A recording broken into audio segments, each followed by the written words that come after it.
అయితే జ్ఞానము ఎక్కడ దొరుకును ఒక ప్రశ్న వేశాడు. ఎక్కడ దొరుకుతుంది? కిరాణా కొట్లో దొరుకుతుందా? సూపర్ మార్కెట్లో దొరుకుతుందా? హాస్పిటల్లో దొరుకుతుందా? ఒక సైంటిస్ట్ ల్యాబ్లో దొరుకుతుందా?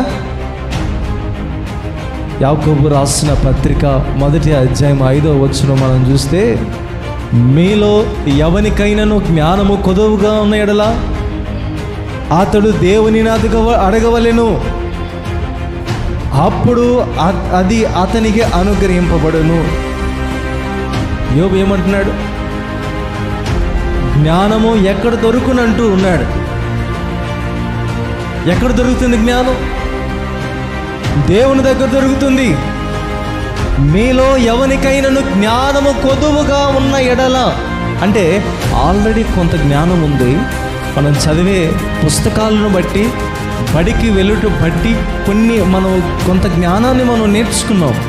అయితే ఈ లోకంలో జీవించటానికి, పాపాన్ని జయించడానికి, తప్పేందో తెలుసుకోవటానికి, సరైన విధానంలో నడుచుకోవటానికి ఈ జ్ఞానము నీకు సరిపోదు. దేవుని గురించినటువంటి జ్ఞానం నీకు కావాలి అంటే ప్రభు దగ్గర మాత్రమే దొరుకుతుందంట.